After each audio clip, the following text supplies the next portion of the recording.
격주했습니다. 케비입니다. 작년 인벤 인터뷰에서 단독주택을 짓는 목표에 대해서 이야기했었죠. 한 10년 뒤에나 생각해 볼 것 같다고 말했었는데 생각보다 그날이 빨리 왔습니다. 팬데믹 상황이 오래 지속되면서 아파트 생활이 답답하게 느껴지기도 했고 IT 업계에서는 재택근무가 점점 확대되는 상황이지요. 좀 더 여유롭고 자신의 라이프 스타일에 맞는 공간을 만들어보고 싶다는 생각을 했습니다. 기왕이면 편하게 전기차도 충전하고요. 그 이후로 반년 정도 많은 땅을 보러 다녔습니다. LH에서 분양하는 단독주택 부지나 타운하우스는 물론이고 서울에 9억을 허물고 협소주택을 짓는 방법까지 고민했습니다. 그러다 지난 연말에 괜찮은 땅을 발견했습니다. 여긴 도시계획상 타운하우스 부지였는데요. 모델하우스와 똑같은 설계가 아닌 주문 설계가 가능하다고 했습니다. 다행히 설계와 건축을 담당하는 시공사도 실적과 규모 모두 믿을만 했고요. 대규모 개발 계획에 포함된 부지여서 인근에 대형마트와 병원 같은 생활 인프라가 갖춰져 있고 판교까지 출퇴근하는 데에도 큰 무리가 없었습니다. 그래서 고민 끝에 12월 말에 계약했습니다. 올 1월은 설계 미팅을 준비하는 데 많은 시간을 쏟았습니다. 많은 단독주택 참고 자료를 찾아보고 저희 부부의 라이프 스타일에 맞는 공간을 고민했어요. 그래서 설계 미팅 때 이렇게 많은 양의 자료를 가지고 갔습니다.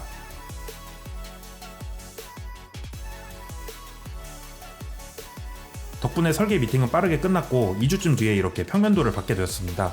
대략적인 구조는 저희 부부가 구성한 초안과 거의 동일하게 나와서 다시 2주 정도 메일을 통해 지역적인 부분을 수정해서 평면을 확정했습니다. 아쉽게도 건물 높이 때문에 다락은 포기했지만요.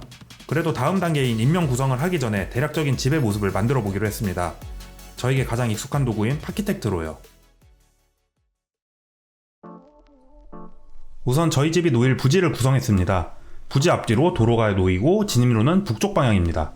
가로로 대략 9.5m, 세로 14.7m로 전체 면적은 42평 정도가 됩니다. 여기서 건폐율이 50%, 용적률이 100%이기 때문에 바닥 면적이 약 20평인 2층 집이 되겠죠. 처음엔 42평의 대지가 작지 않다고 생각했는데요. 주차장을 포함하고 건물을 대지 경계에서 조금씩 안쪽으로 넣어서 배치해야 하다 보니 생각보다도 굉장히 타이트한 배치가 되었습니다. 그럼 우선 1층을 보여드리도록 할게요.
지금 평면도로 예상해본 집 1층의 모습입니다.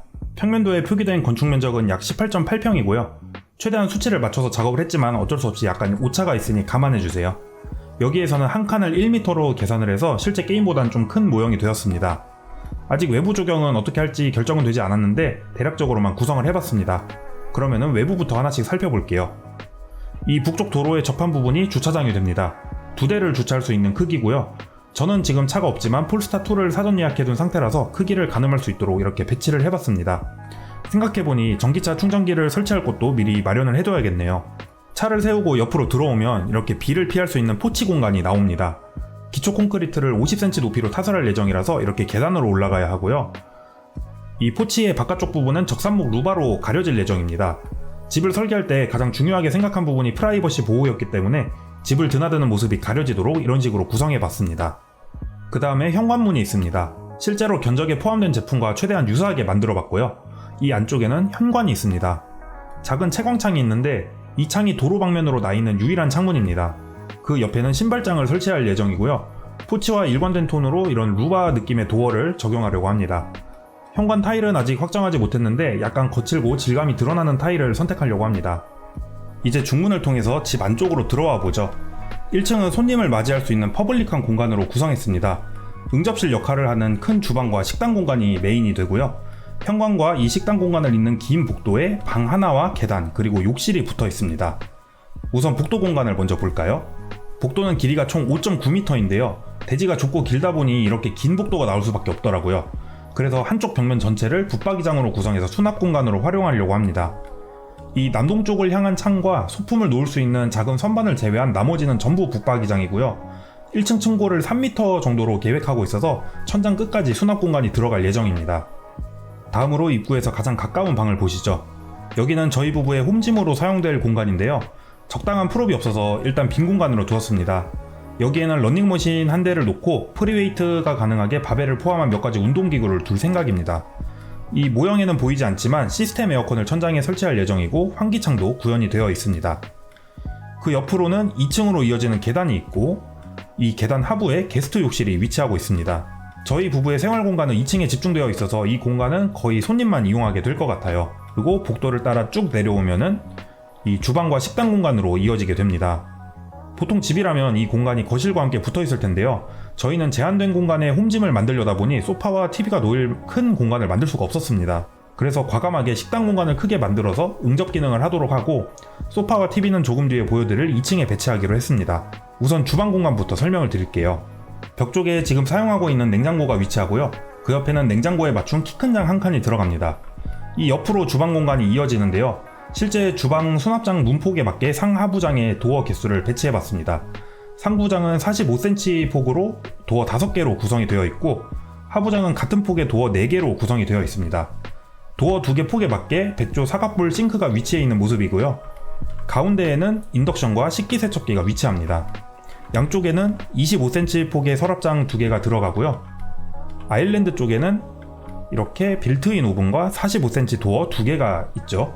아마 45cm 도어 하나는 서랍장으로 배치를 해서 밥솥을 두게 될 것 같습니다. 상판은 실제 LG에서 나오는 오로라 블랑 텍스처를 입혀봤고요. 상하부장 색은 지금처럼 진회색과 화이트를 할지 아니면 네이비 컬러를 선택할지 고민 중입니다. 저는 네이비가 좀 더 예쁜 것 같은데 아내는 그레이를 더 선호하기도 하고 또 식기세척기나 오븐 같은 기구와 색상을 맞추려면 확실히 그레이가 낫다고 주장을 하고 있습니다. 주방 옆으로는 긴 6인용 식탁을 놓으려고 합니다. 아내가 대리석 상판을 선호해서 주방 상판과는 다르면서도 잘 어울리는 걸로 고르려고 하고요. 의자는 적당한 풀업이 없어서 이케아 의자 같은 걸 두었는데 의자 선택도 고민이 많이 됩니다. 집을 처음부터 지으려니 정말 고민하고 결정해야 될 게 많네요. 또 1층 공용 공간의 바닥은 쭉 포쉐린 타일을 시공할 예정입니다. 무채색으로 구성된 공간이라 밝고 고른 질감의 타일을 선택하려고 하고요. 타일은 몇 군데 구경해봤는데 진짜 여기서 내가 원하는 타일을 어떻게 고를지 벌써부터 머리가 아픕니다. 아무튼 주방의 반대쪽은 이렇게 홈바를 구성해서 커피 머신과 술 그리고 몇 가지 장식품으로 장식을 해보려고 합니다. 주방과 연결된 공간은 여기 세탁실이 있고요. 지금 사용하고 있는 세탁기와 건조기를 직렬 설치해서 사용하려고 합니다. 그 옆은 다용도실이고요. 여기에는 김치냉장고가 들어갈 예정이고 약간의 수납 공간을 추가하고 그리고 보일러가 위치해 있습니다. 이제 실외 공간으로 나가볼게요. 식탁 앞에 창호를 열고 나가면 데크가 있습니다. 처음 평면도에 데크는 건물벽이 끝나는 이 지점까지로 되어 있었는데요. 이 데크의 폭이 1.1m 정도밖에 되지 않아서 생각보다 좁을 것 같더라고요. 그래서 이 옆에 2.5 공간을 연장을 해서 이렇게 파라솔과 의자도 놓고 바베큐를 할 수 있는 공간을 추가했습니다. 말씀드렸듯이 조경공사는 건물이 지어진 뒤에 추가로 진행해야 되는 부분이라 아직 확정된 내용이 많이 없고요. 앞으로도 계속 변경이 될 것 같습니다. 이렇게 1층 공간을 다 보셨고요. 이제 저희 부부의 공간인 2층으로 올라가 보도록 하겠습니다.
이제 2층입니다.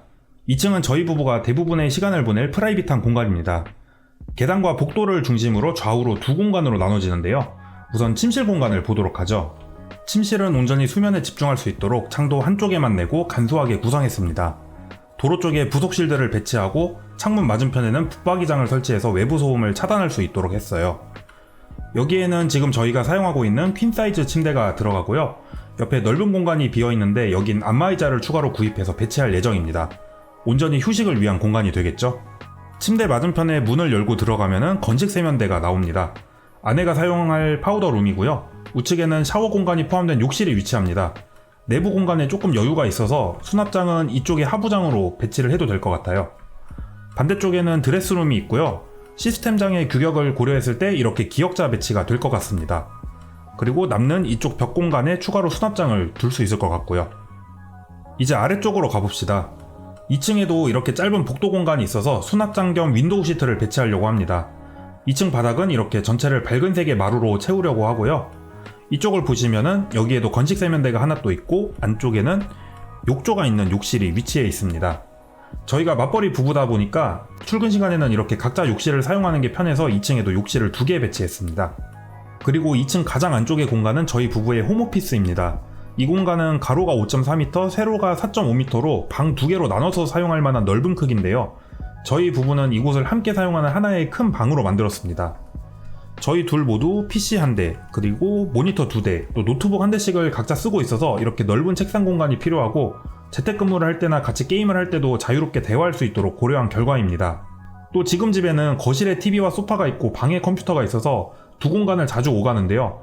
이런 불편함을 줄이기 위해서 TV와 소파까지 한 공간에 모두 배치한 멀티룸을 구성했습니다. 여기 보이는 TV와 TV장, 소파, 그리고 반대쪽에 있는 책장까지 모두 실제 스케일을 반영해서 배치했는데 공간에 상당히 여유가 있죠. 책상은 현재 사용하고 있는 두닥 쿼트로를 하나씩 추가한 배치입니다.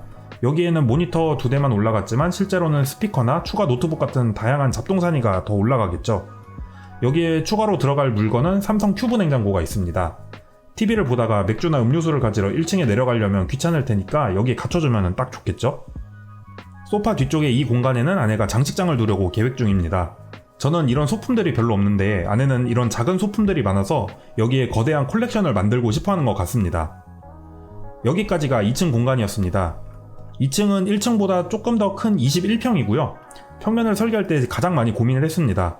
하지만 저희 라이프 스타일에 맞는 공간 구조로 완성이 된 것 같아서 흡족합니다. 이제 건물의 외형을 한번 볼까요? 우선 도로에서 본 정면의 모습입니다. 정면은 창문이 단 하나밖에 없는 폐쇄적인 모습이죠. 제가 의도했던 비밀스럽고 폐쇄적인 모습이 잘 반영된 것 같습니다. 도로 우측면은 이렇게 5개의 창문이 오와 열을 맞춰서 배치가 되어 있습니다. 저는 단독주택 중에서 창이 여기저기 어지럽게 많이 나 있는 걸 싫어해서 창문이 이렇게 배치가 되도록 1, 2층의 공간 구성에도 신경을 많이 썼습니다. 도로 반대쪽은 남서향인데 큰 창이 이렇게 3개 나 있습니다. 2층 창 크기가 서로 다른 게 보이실 텐데요. 이건 오른쪽 창이 소방관 진입창이라서 해당 규격에 맞추기 위해서 크기가 더 커졌습니다. 화재가 났을 때 소방관이 깨고 건물 내부로 들어오는 창이라서 최소 크기와 바닥으로부터의 높이가 전부 지정이 되어 있습니다. 이건 법적으로 어쩔 수 없는 부분이니 감수해야겠죠. 마지막 면은 창이 조금 들쭉날쭉해 보이지만 바로 옆 부지하고 붙어 있어서 잘 안 보일 겁니다. 이쪽으로 난 창은 옆집이 들여다볼 수 있기 때문에 차면 시설을 설치해야 한다고 하네요. 아마 채광 기능만 하게 될 것 같습니다.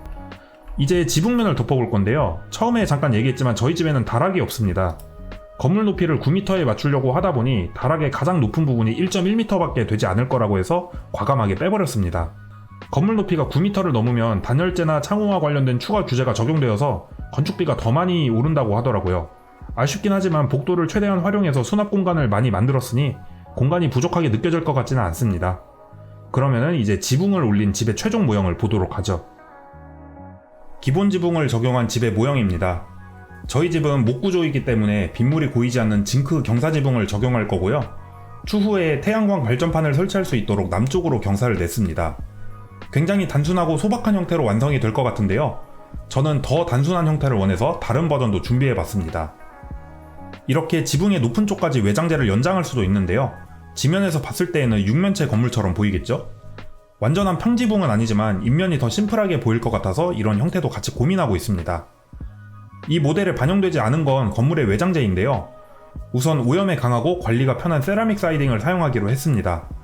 그런데 어떤 색상을 사용하면 좋을지 계속 고민 중이에요. 아내는 전체를 흰색으로 하면 예쁠 것 같다고 하고 저는 1층과 2층을 다른 색으로 하는 게 좋아 보이거든요. 어떻게 생각하시나요? 여러분의 의견도 궁금합니다. 오늘 이렇게 평면도를 가지고 파키텍트로 만들어 본 모델하우스를 함께 둘러보았는데요. 익숙한 방법으로 제가 살 집을 직접 3D 모델로 만들어 보니 벌써부터 기대 수준이 급상승합니다. 과연 완공이 되면 어떤 모습이 될까요? 아직 입주까지는 갈 길이 먼데요. 그때까지의 과정도 차례대로 영상으로 만들어 업로드할 예정입니다. 다음 컨텐츠는 확정된 인명과 인테리어에 대한 얘기가 될 것 같네요. 이런 비싸고 거대한 컨텐츠를 진행할 줄은 몰랐는데 아무쪼록 새 집을 향한 여정은 여러분과 함께하고 싶습니다. 시청해주셔서 감사합니다. 캡이었습니다.